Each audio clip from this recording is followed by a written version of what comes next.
Bullshit. It's the No BS Marketing Show. I'm your host, Dave Mastovich. Our guest today is the amazing Kenny Chen. And when I say amazing, folks, you have to listen to this young man.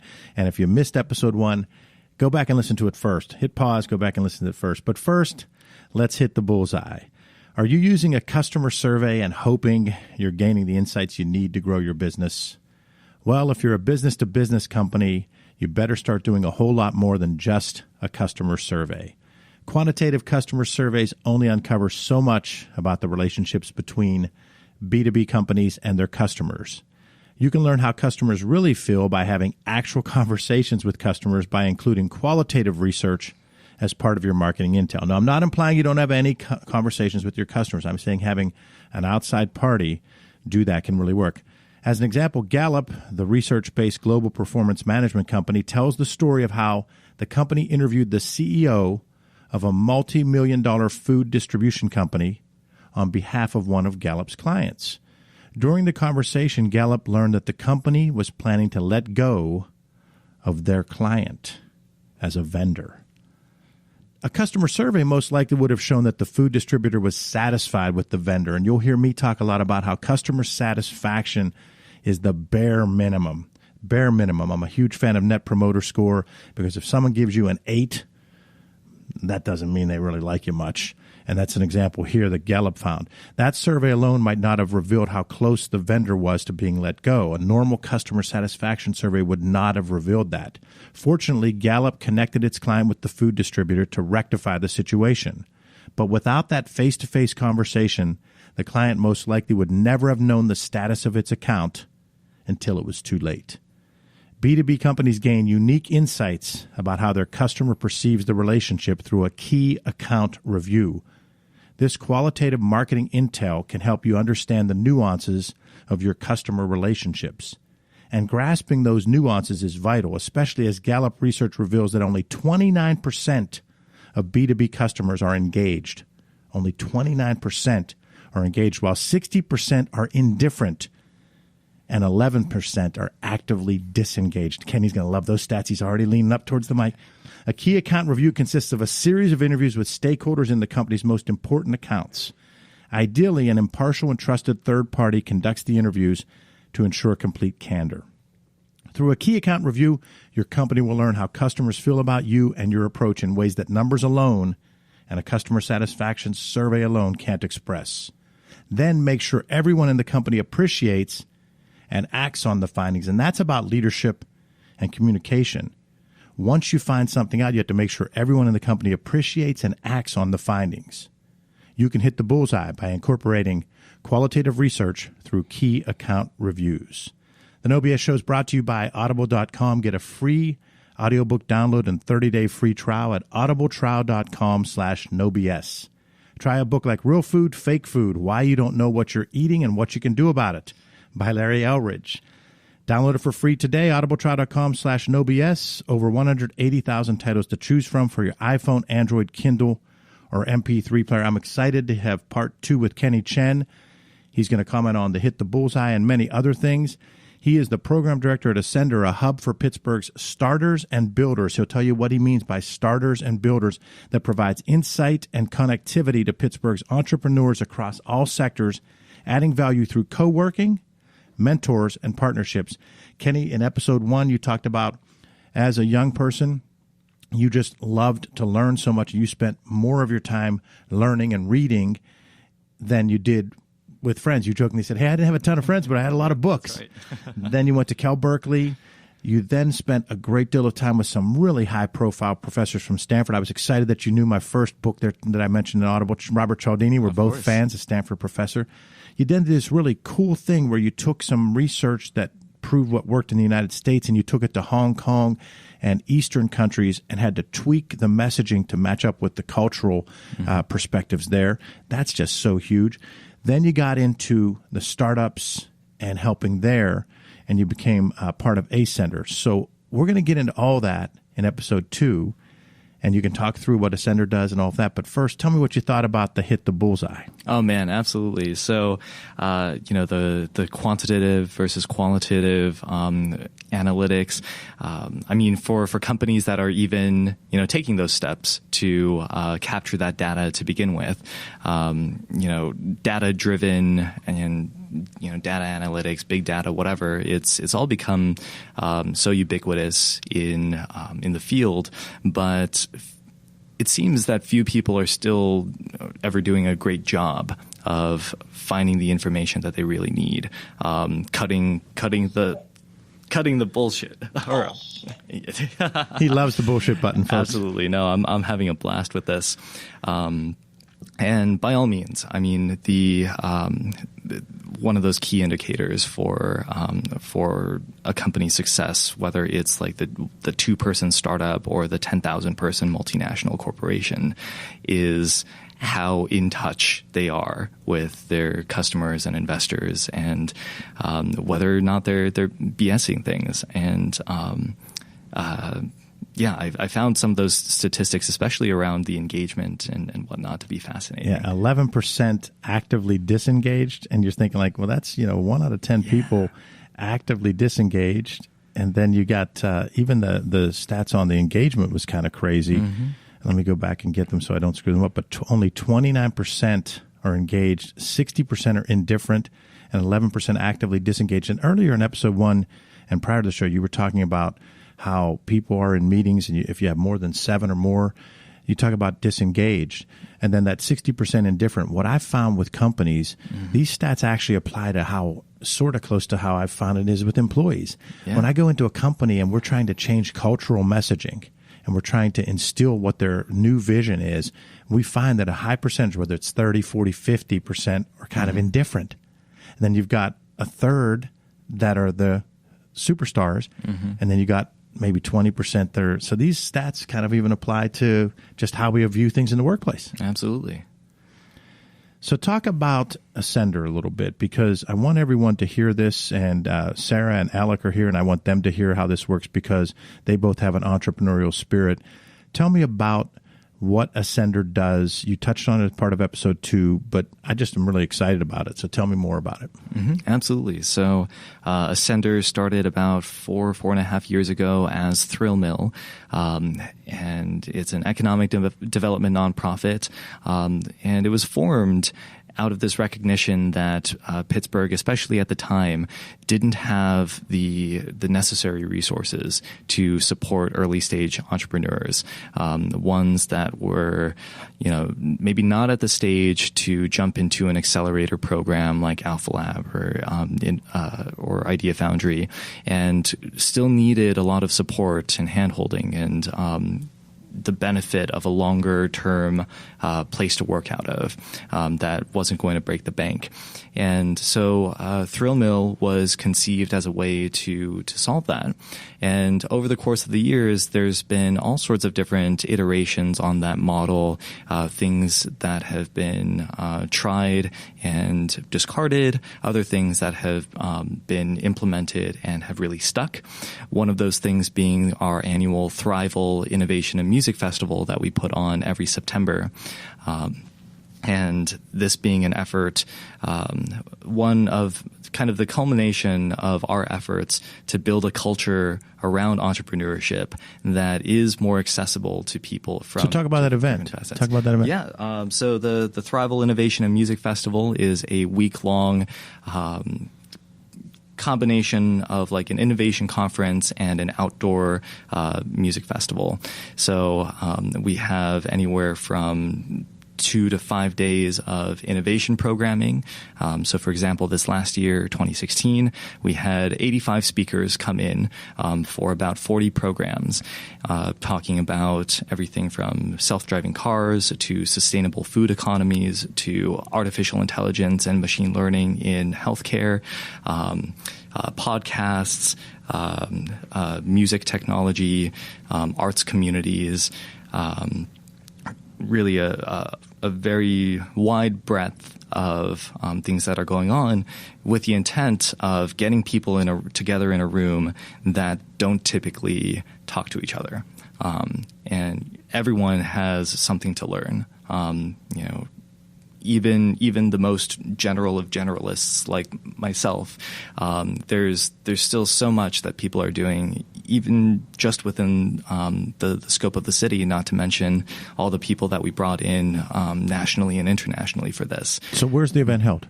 It's held in different places each year. So this past year, it was focused on the north side at Nova Place and Alloy 26, the new development over there. In previous years, we've had more than a dozen different locations, whether it's Work Hard Pittsburgh, up in Allentown, the universities, the Google, UPMC enterprises, offices, really all over the place. And where do you think it'll be this year? Has it been planned yet? Yeah. So this coming year will be more focused on the kind of East Liberty, Bakery Square area and Oakland, at the heart of the universities. So trying to find the appropriate places. We're also looking to bring in a lot more people from outside of the city, nationally and internationally. We are curating a group of either C-level thought leaders, executives from different companies, investors, policymakers, other influencers from around the world, and especially ones who have an interest in Pittsburgh. Even just over the past 6 months, Pittsburgh has been, shining on the radars of a lot of people around the world, from our self-driving cars to our robotics to the entrepreneurial initiatives in general that we're working on, to even the policy leadership that we take on certain directions. And people want to engage here, but not a whole lot of them have an entry point or know how to get started. So we're trying to use this coming year's Thrival Festival with a host committee of Pittsburgh influencers, movers and shakers, to directly connect these individuals and try to get some of that collaboration and deal flow going while they're here. What's the cost to go to the event? It's mostly been free. Okay. For this innovation conference side of things, and for this coming year, there might so there are sometimes nominal costs for evening keynotes or those kinds of things, usually on the scope of nothing more than $10 to $20. Yeah, so basically there's no cost. Yep. Okay, and what's the music aspect? Yeah, the music aspect is a 2-day outdoor concert, 2 full days, Friday and Saturday. Last year, we had, over 20 hours of music from 23 bands. It was headlined by the Chainsmokers, Churches, Thievery Corporation, and Metric, with a good slew of local bands, and really crossed a wide range of genres. We had this at the Carey Furnaces over in the Rankin Swissvale area near Homestead. And the furnaces, one of the only surviving steel mill blast furnaces in the area. It's a historic landmark or cultural heritage site, so nothing's going to happen to it. It's being well preserved, and I think it was by far the most people that they'd ever had on the site. We had a total of 16,000 people come out over the course of that weekend. Wow. What was the cross section of the ages of people? It's that's an interesting one. So we will typically look at that 21 to 35 age range for the people that we're expecting or targeting more. But because we had some of these bands like Thievery Corporation that have been around for more than 20 years, we actually had a really good representation from like the 35 to 55 and up range. And I think it was a slight majority female concert goers, and we had a wide representation of demographics across other categories as Let's say there's a director of marketing of a company out there listening right now. Mm-hmm. Their sponsorship sold for this? Talk about that. So the majority of this festival being put on was due to sponsor support. So UPMC Enterprises and People's Gas were our two top sponsors, and then we had a couple dozen other sponsors coming in at various levels. And it was kind of half sponsorships, half ticket revenues for the music festival that paid for the whole thing. And the sponsorship, did it get them signage or anything like that? Oh, yeah. Mm-hmm. Let me ask you this. If I were to sponsor, would you allow this sign to be up? Hey, we've got nothing against that. Yeah. I just want to say, because I sponsored something a year ago, mm-hmm. and they sent the sign to set it up, and they turned us away, and we had to turn the other side. The other side has just Mass Solutions. Mm-hmm. So I'm serious when I say I would. That is bullshit. Bullshit. Yes. So I just want to make sure, because we'll consider sponsoring it, but I'd want to know which part of the sign would be able to show, because I'd rather it be this one. Sure. No, I'd rather it be this one too. Yeah. Okay. Awesome stuff. So Kenny, you've told us about your career track and at a very young age doing some great things. Talk to me about, other than family, who are your mentors and how they've impacted you. Oh man. Let's see. There are a ton of them. I'll just kind of rattle through.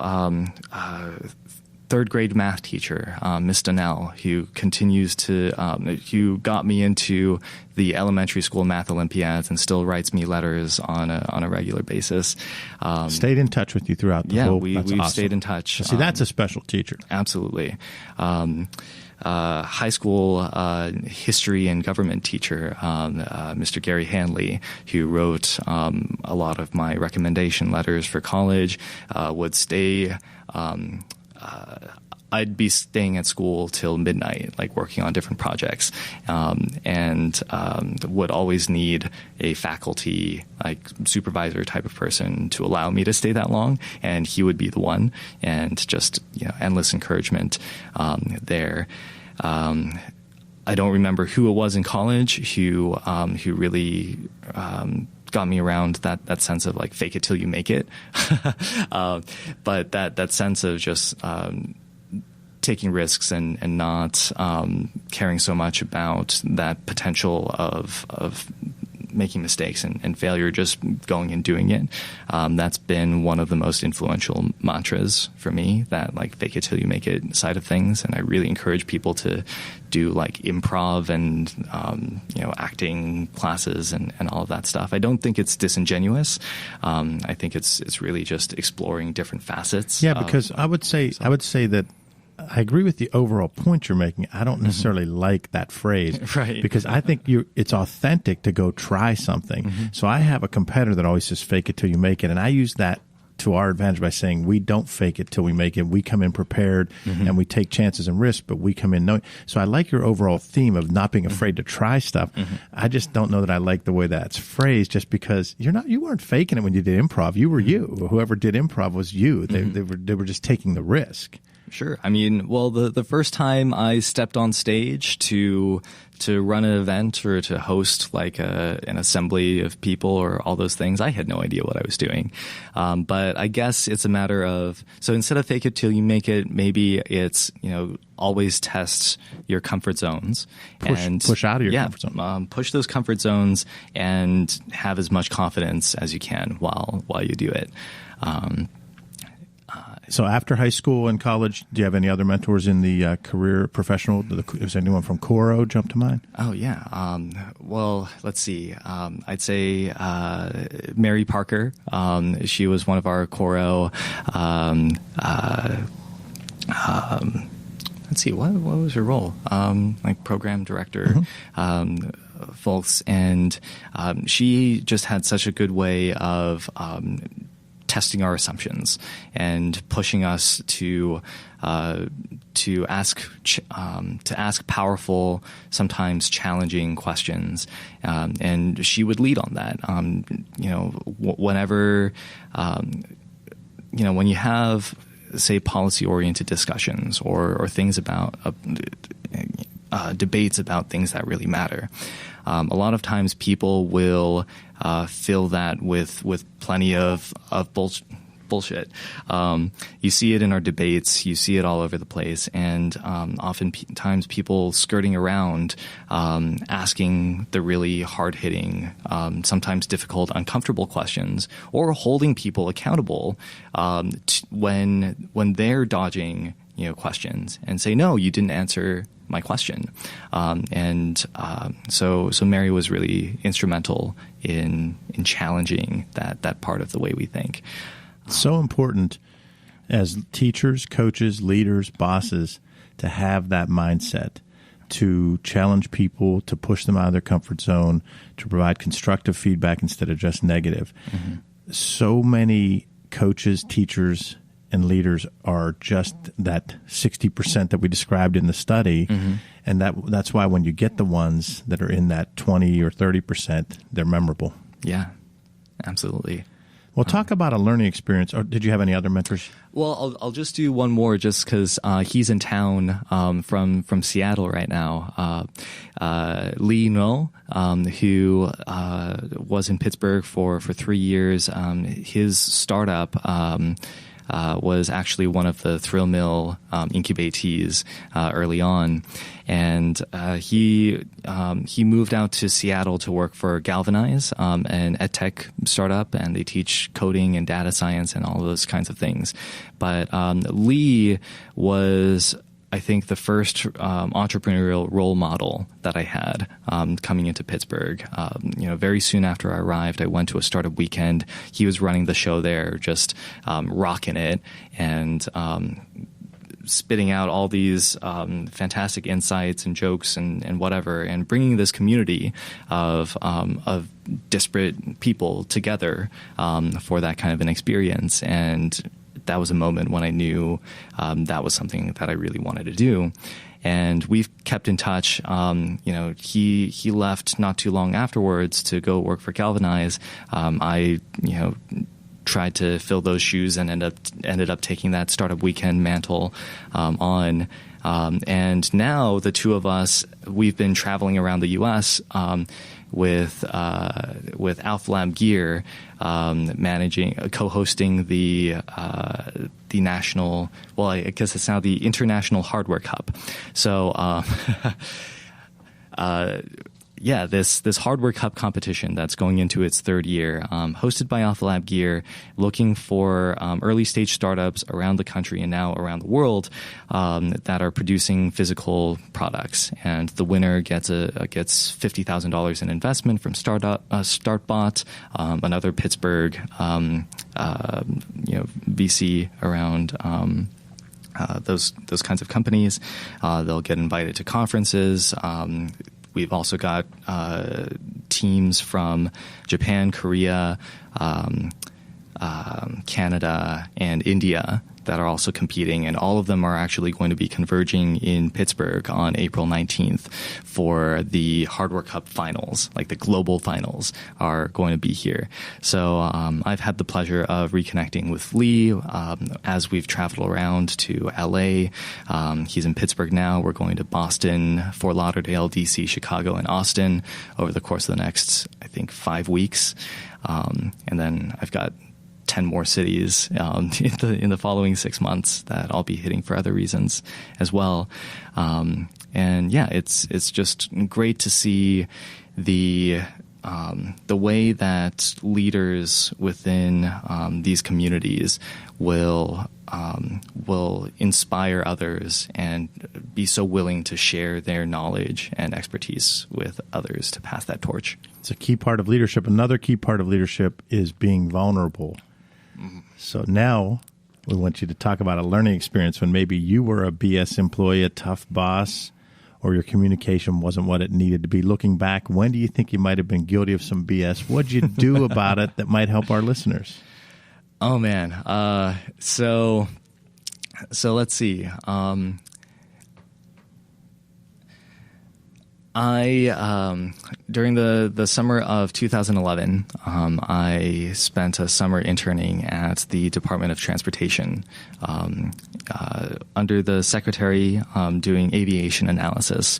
And we were helping to manage kind of on dual sides, one being like a small community development program for airfields, for rural communities, places that could really benefit from having air access in and out, because otherwise it would be like a 4-hour drive to the nearest, major city or anything like that. And then on the other side, we were looking at like international policies and actually some things with orbital satellites for broadband, Wi-Fi, and some really fascinating stuff on a whole. But during that time, I was really intent on working for the government, and I thought that was going to be my place to do all the things that I wanted to do, to be at that seat of influence, and eventually find my way to a cabinet position or be the chief of staff for a congressman or something like that, and very quickly, you start to see how these large monolithic organizations, I think DOT at the time had like 55,000 employees or something like that.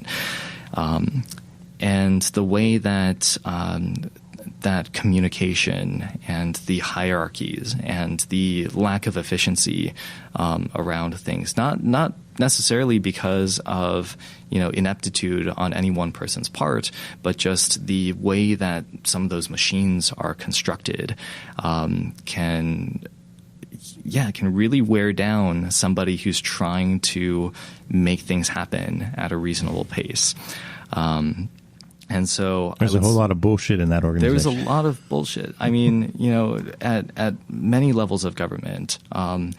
And, if there were ways to apply some more agile mindsets and to be able to, figure out how to deal with a lot of this archaic, policy type stuff that was written like pre-internet age or whatever that slows down these things, I think we would save a lot of time, money, and people's sanity in these realms. And so trying to find meaning in doing some of this work, especially when you would see a manager or supervisor who had spent 5 years working on a program only to find it shut down because of a budget cut.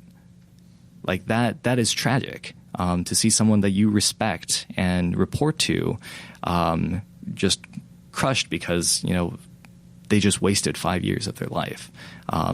And it was swept away because of some kind of leadership change or some manufactured conflict that people had. So I'd just say, for anyone who finds themselves in kind of a BS environment type of thing, there's always lessons to be learned. It always comes with maintaining a sense of humility around what each of these things mean. I don't think anyone's ever necessarily too good for the thing it is that they're doing, but or at the very least that each place that a person is at has value for themselves and their trajectory. So, was there a time when you were in that position that you thought that you fell prey to that? You thought, oh, this is beneath me, and is that where you're being vulnerable, saying you learned from that? I think I definitely, as an intern in DC, just like wet behind the ears, I don't think it ever the thought ever crossed my mind that anything was beneath me. What I did think was there were all these thoughts about like, oh man, all these things could be done better in these kinds of ways. And it could be so easy. Like, why don't people do so? And the the takeaways from that were often ones of realizing just how much more complex those systems were. The reasoning behind certain people's actions or inaction, and to be able to respect that and essentially choose your battles. Great point. So it went from the idealistic perspective to more realistic, saying, yes, your initial perception was correct. It is messed up, but there's all these reasons why that when you're in the idealistic phase. Yeah. And so that will also apply to anyone in this day and age who is frustrated with the way that the world is shaping up, and the way that, whether it's government or corporations or whatever, how people are acting. If this is something that people are passionate about, I think they also have a responsibility to gather as many of the facts as possible, and really do their due diligence, as opposed to just blindly sharing what is exciting or incendiary on social media. I think there are few things I hate more than fake news. Not necessarily because of the way that it's put out there, but out of the recognition of how deeply it affects people, and the travel of information and ultimately their behavior. I think the key point that I take from what you were saying there is we have a society now where there's a lot of lazy thinkers. Thinking might even be the wrong word. So I'm going to just throw a percentage. Maybe it's 70, maybe it's 80, maybe it's 60. I don't know. But on both sides of the political aisle, people just take the approach that when you were saying your learning point was you came in all idealistic saying this can be changed, and you realize, well, wait a minute, there's a lot of reasons why it isn't. Just blurting out either side of the issue and taking the talking points from which talk show host you like better, exactly. Rachel Maddow or Rush Limbaugh, just taking that is the problem, is you have to think and dig deeper. And if more people did that, there'd probably be more of a common ground. So do you like Simon Sinek? Have you read his book, Start With Why? I have not. Okay, you got to get his book simply I've because that's huge for entrepreneurs. Absolutely huge.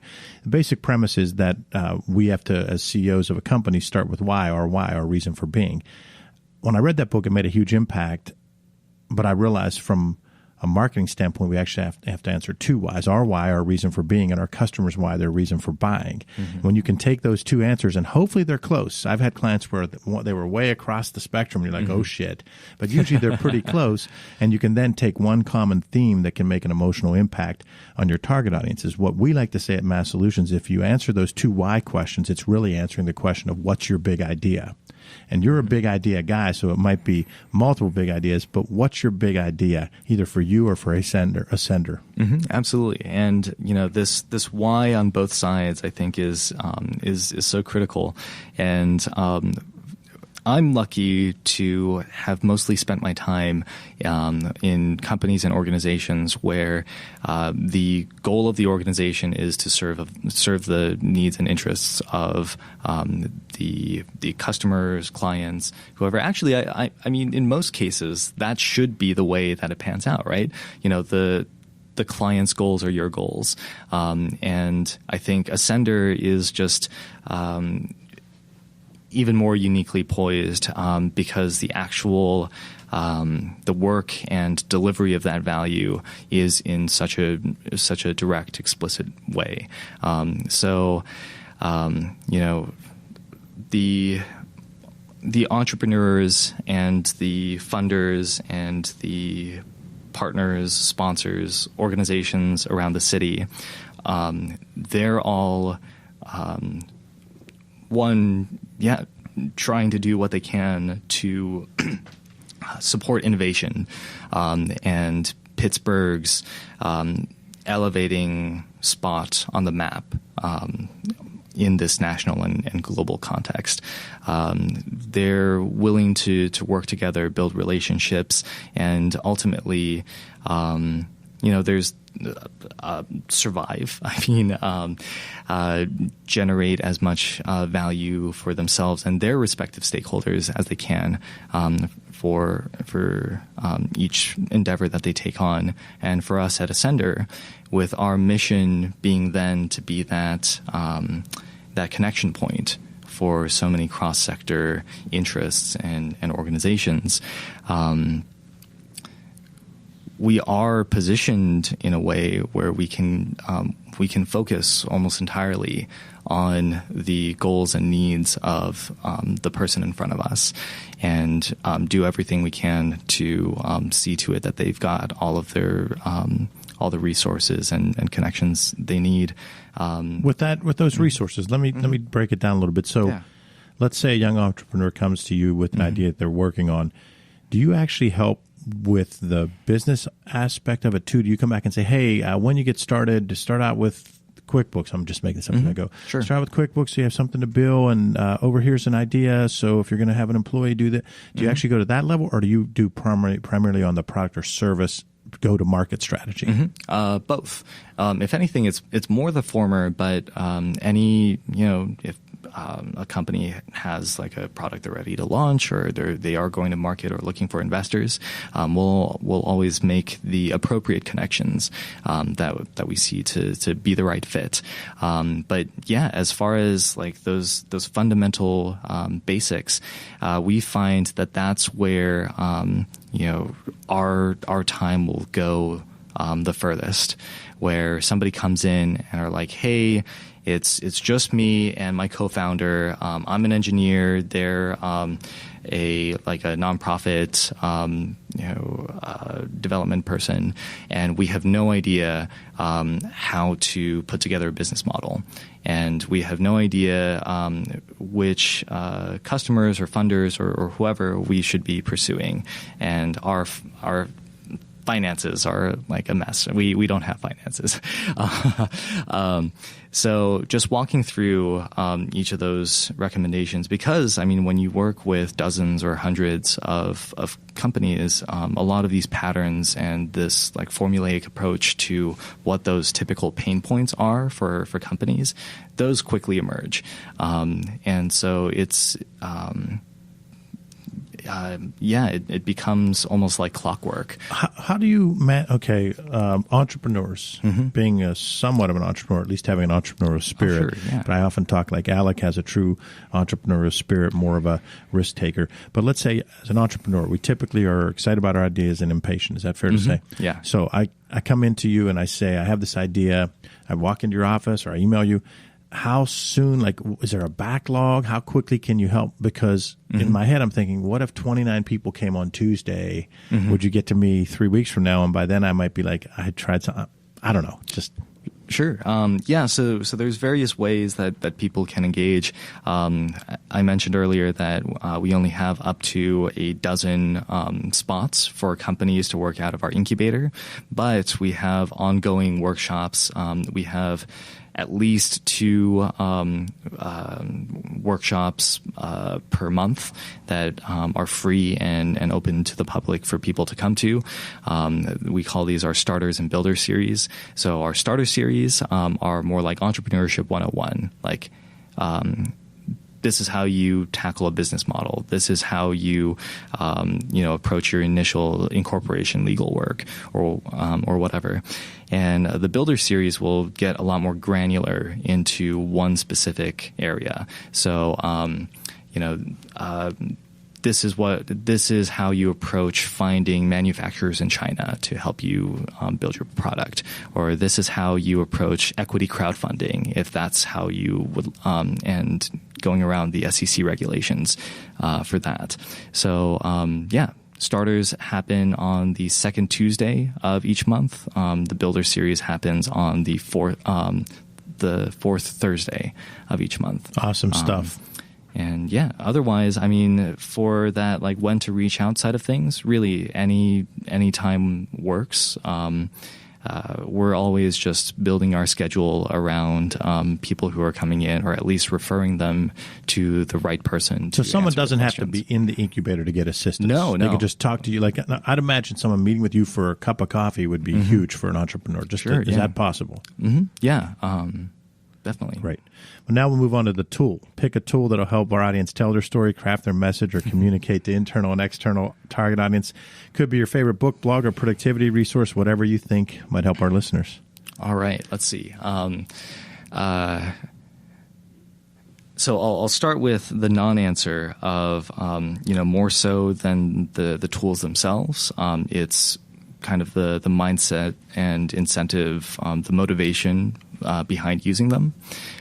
So I find that, I guess, again, the pushing outside of the comfort zone side of things, engaging in conversations with people who don't share the same opinions with you, and walking into rooms full of people that are experts in things that you're not, are all very good in-person ways. And I think relationships, face-to-face situations, those kinds of things tend to be the best way to learn and grow as an individual or a professional.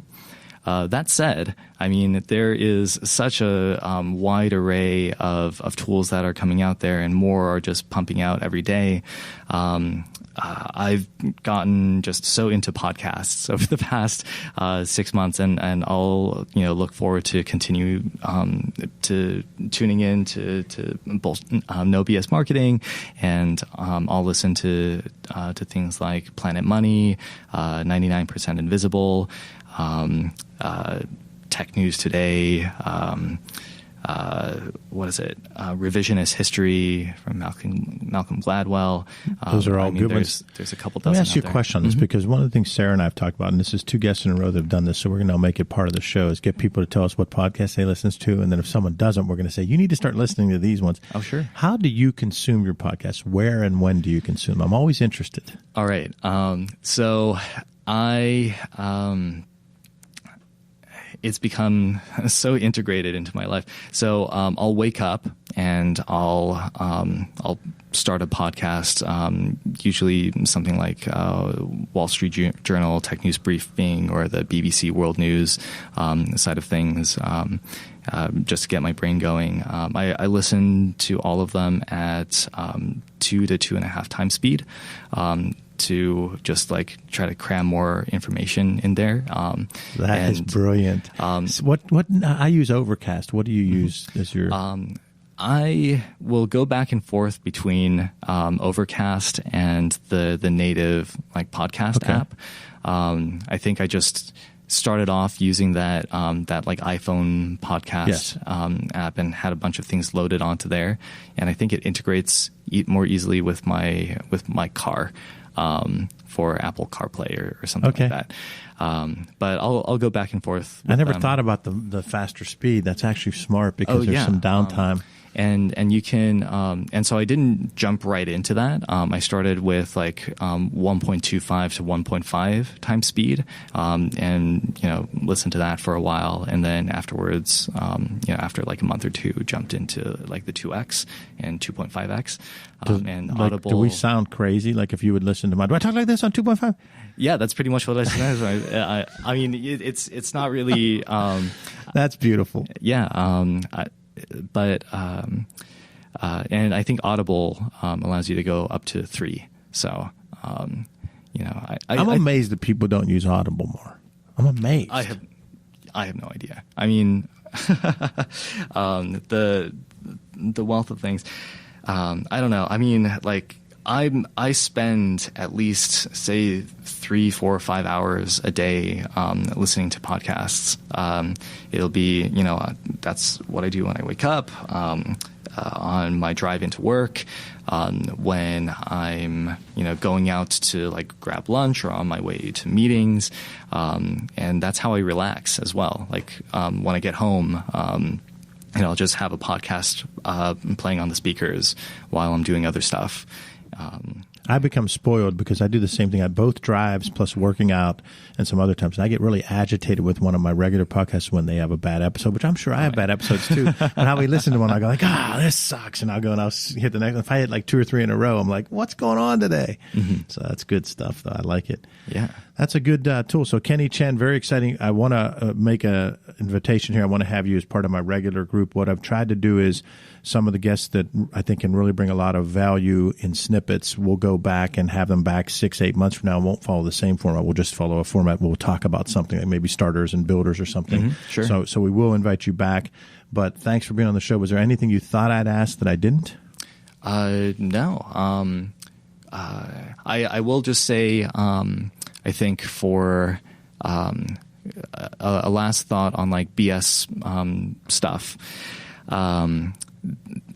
Since I do love this so much, and when people see and hear like no BS marketing, and I imagine like a lot of them have connotations of like that professional side of things, but everyone is a marketer, just even in terms of marketing themselves and their mission and their values and all of those kinds of things.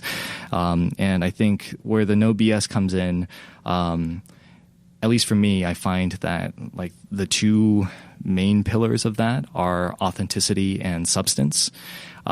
So, that authentic side of things, trying not to put on a front or airs or whatever for being something that you're not, for being more knowledgeable about things that you have no idea of what you're talking about, and then ultimately that substance, that the reason why podcasts and Audible and conversations and those kinds of things are so valuable are to continue like filling up that well of knowledge that people have to offer people.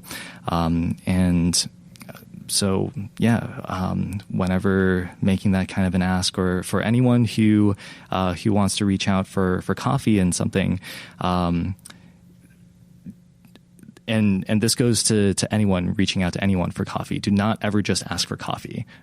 Give a clear reason, like why this would be valuable, either to yourself or to the person you're asking to meet with. Time is money. It's more precious for many people than money is, and that's certainly the case for me.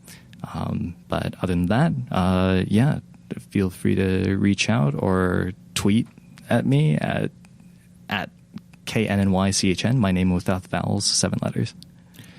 Kenny Chen, talk about authentic. He's working the T-shirt and the jacket. You got to see it in the picture on the show notes. Authentic, awesome 2 episodes. And to our listeners, thanks for joining us for the No BS Marketing Show. Visit masssolutions.biz for show notes plus additional marketing and messaging resources. Sign up for Light Reading, Kenny. It gets you a weekly valuable ideas that improve your marketing and transform your message. It's kind of like a weekend review of what all has been talked about here at Mass. It really is light, intended to be read in 2 minutes or less, and it just might trigger bright ideas for you, hence the light reading. Again, it's at masssolutions.biz. Remember, ask yourself, what's the big idea? And build your story around the answer. It's all about bold solutions, no BS.